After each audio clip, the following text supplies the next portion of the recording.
Welcome, ladies and gentlemen. I have a most important message to the troops. And shout out to El Paso for looking goddamn beautiful. Goddamn, I love being out here. I'm gonna show you the view, but this is my mama's crib.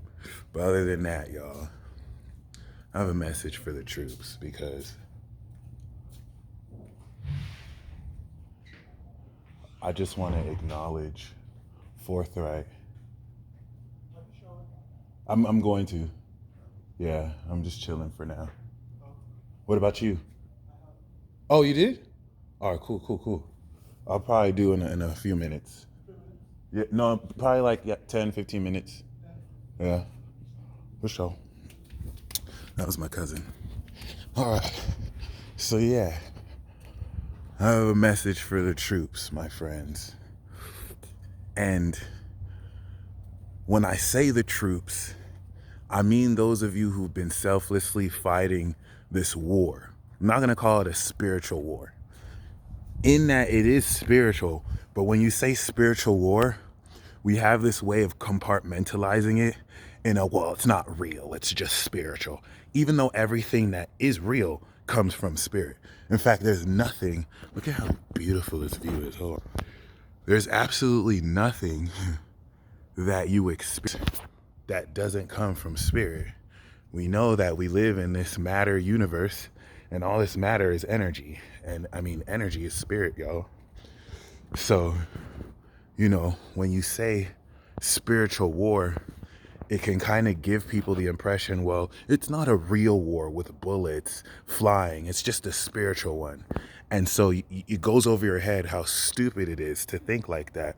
And because we're talking about, especially with this quantum invasion, forces that you can't see, this makes it available for a huge populace of people to get hit with rhetoric and false narratives so that many people are deceived to give in to, what if scenarios and a false narrative of reality that's actually going, inducing and mandating to do for people to do things they don't have to do.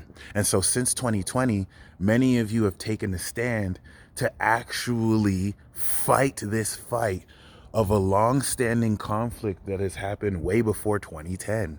Everything that you're going through now is not new. There have been predecessors who's fought this battle with you, and many of us have not made it. John McAfee, okay, Isaac Cappy, Malcolm X, people of all cultures, races, who have stood for truth and have been silenced, and their image has been tarnished, and their death hasn't even been reported accurately. This is a very sinister war, but nobody said that your incarnation here would be easy. So I just wanted to really address that, because at this stage of everything, many of you may find yourself fighting a battle alone, but you are not alone. That's why I really want to make this message to encourage you. It is not easy to do what you're doing. It is not easy to stand outnumbered and outclassed with so many people who are spreading ad hominem fallacies, red herring fallacies, and all sorts of false rhetoric to undermine what you believe. And I want to be careful with what I'm saying here, because I don't want to set up this notion that it's one side versus the other. This whole plot of the war is to divide and conquer. So just keep this in mind. I want to just address the fact that a good number of you are taking a part of this war when it comes to standing up for your sovereign right to make your own decisions, just off the strength of not being mandated to do what you don't have to do. So I know it may sound like I'm talking about one particular thing, but that thing is just one part of the entire conflict. In fact, as much as people are talking about it, that's not even a big deal of what we're coming into. Is just one of the major conflicts. So what I'm mainly talking about, wherever the shoe fits, is this whole onus to maintain your sovereignty, to be yourself without having to be ridiculed by a whole bunch of people who are caught up in this fear propaganda. So I break it down. I'm gonna break it down. Okay, it's quite interesting because you must count it all joy when you suffer trials and tribulations in your path of walking towards righteousness. This isn't meant to divide in the sense where, oh, you don't believe what I believe in, so I'm going to wish death, literal death on you, right? Like some government officials are doing. But I mean, they're showing their true colors for a reason. So when I say troops, I'm not talking about military reinforcements and mercenaries hired by governments all around the world to maintain their supremacy, colonialism, and imperialism.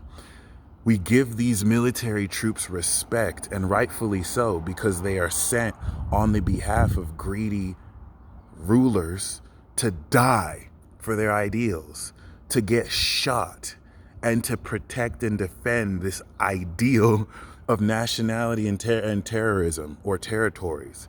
It's all fake, okay? A lot of people in the military have woken up to that. Many of what I say you will hear from veterans who've been there and come out and seen it for what it is. So I don't want to disrespect people in service. I think, it takes a lot of courage to go out there and defend your country and to be put in the line of fire. It's easy to talk about this stuff versus actually being out there, okay? But we also have to see it for what it is. It's just an extension of greedy, monopolistic territories under the guise and rhetoric of nationality. So you have pride for a country to kill other people in another country, and that country is doing the same thing towards us, and there's no one that's right or wrong. So I'm not talking about those troops. I'm talking about the troops fighting this war. You are being enlisted by the army of truth. And I really hope that that sounds corny to a lot of you. I really hope that this kind of inspires many people to scoff. Because like I said in the beginning, you can tell people spiritual war or in a war, and you're not going to take it seriously until the Associated Press or CNN puts on the television that we're at war. And this is how many of you are brainwashed. You don't think for yourself. These news sources are valuable, but they're not meant to be your main source. This is why I do everything I do to show you that there is wisdom written above that comes down below. The reason why I go out my way to teach people these modalities is that you don't have to pay people like me to read your chart. You can come into this info and wisdom yourself. There is a huge reason why research institutions, scientists, and rhetoric in the mainstream does not acknowledge these practices as anything less than pseudoscience. Really need to read between the lines. Because now that all this stuff is coming down and you have the ability to access this to interpret it, who believes in it? Who's using it? Okay, you want to be very mindful about how a lot of these things are accepted, but up to a point. Everyone's embracing spirituality, but I don't believe it. I don't believe it's real until you legislate this in schools and you teach this to children. Until then, it's a fad and a trend. I got some work to do, same as everyone else who came here to do what we did. So I have a message for y'all. Many of y'all have been going through it. And I want to share this message of encouragement to push you forward in the truth that it is worth to fight the fight you're fighting. You want to be careful about rhetoric that's being tossed around to make you feel like you're a villain, you're a bad person, you're selfish, you're greedy for following your own personal convictions. This is nothing more than persuasion. This is nothing more than rhetoric. You're dealing with a sinister endgame plot. If you think about many of the arguments that are being had, you're arguing against things that are basically impossible to refute. You can't argue, and these are just examples, this is what I'm talking about, but you can't argue with the principle against Black Lives Mattering. You can't argue with the principle of the efficacy of certain treatments or certain... Okay, there's been years of research institutions into this. So you're going to get resistance if you're trying to argue with professionals about your opinions or beliefs, even if you're sorting other professionals and other doctors. They're not going to care. And so let me tell you the nature of what's happening.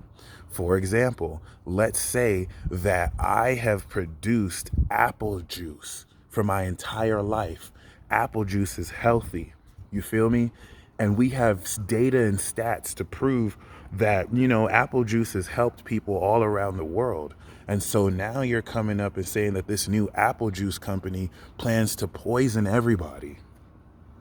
And the apple juice company is like, you guys are tripping. Like, we're just making apple juice. Apple juice has worked forever, but you don't know, right? Whistleblowers now. Does this sound familiar? Whistleblowers from that apple juice company are like, look, we didn't know what we were getting into, but listen, we're not saying about every apple juice is evil, but this specific apple juice, they put some certain ingredients in it that, they're not good for you. And, these whistleblowers get dismissed, and there's a PR statement put out to be like, don't mind that. There's nothing wrong with this apple juice. Here, we're going to try it now. And so you're arguing with a bunch of people who are arguing rhetorically. They're not arguing truthfully. Your step, don't get caught up in trying to prove yourself to people who are not looking at the truth. They're just looking at one perspective. I hope that makes sense.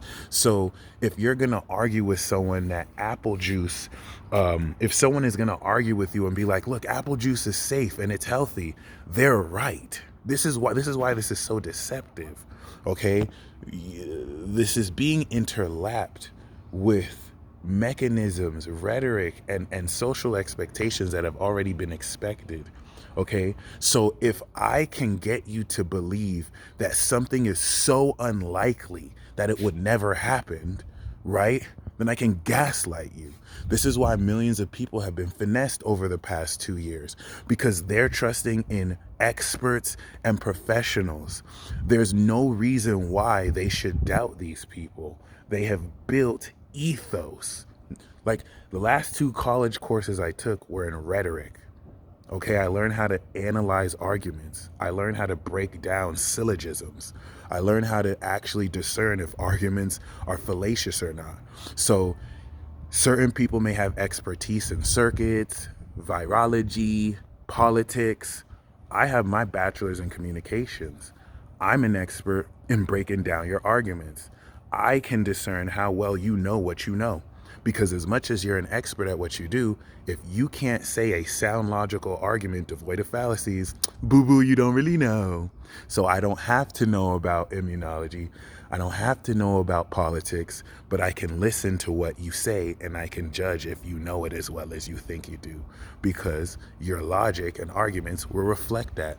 And so consider my terror when I realized a bunch of grown men and women can't even, form one logical argument without fallacies, because it's all rhetoric. There's a difference between facts and rhetoric. Okay, so keep that in mind, because you're dealing with a situation where people are exploiting the unlikeliness of a scenario, knowing that if you were to say it, most people would think, but that's not likely. Why would people do that during this time? Someone smart can take that same instance and be like, okay, let's do this, knowing that people would think it's unlikely. You have to think like this, especially when there's evidence to support that this has happened before and people got caught for stuff like this before. And I'm not talking about one thing. I'm talking about something that encompasses everything, okay? Because I know it might sound like I'm talking about something that's controversial right now. That's nothing compared to what's coming. In fact, I hope you enjoy this Christmas, because this is the last regular, legit Christmas we gonna have. Trust me. Hope you enjoy. I really hope you enjoy. That doesn't have to be a bad thing, but it's going to be an epic thing. So that's really all I wanted to share. Many of you may feel like, is it worth it to fight this good fight? Is it worth it to put myself at risk? And you have to understand that we're at war. You've been put in a rock and a hard place. And so, yeah, it's going to be difficult to maintain this. But if you remember that we are at war, which is done psychologically, which is done metaphysically at the unseen level, which is done economically at every level, okay, you'll understand that it is worth fighting for. You'll understand that you have not walked this spiritual path for nothing. Many of you have developed a close relationship with God. He's putting you through the trial. He's putting you through the test. How well do you believe in this path? Don't come up with all this faith and then when it gets hard, you give up. You have abilities, you have skills. This doesn't mean that you should recklessly charge in. The moment that I recognize that I'm wrong about anything I said, I will admit it. I haven't been wrong yet. anyone who knows me knows I'm undefeated. Like, I do this, okay? Shout out to the sun. So I really hope this message speaks to you. Don't give up. Keep moving forward. We see you. Stay blessed.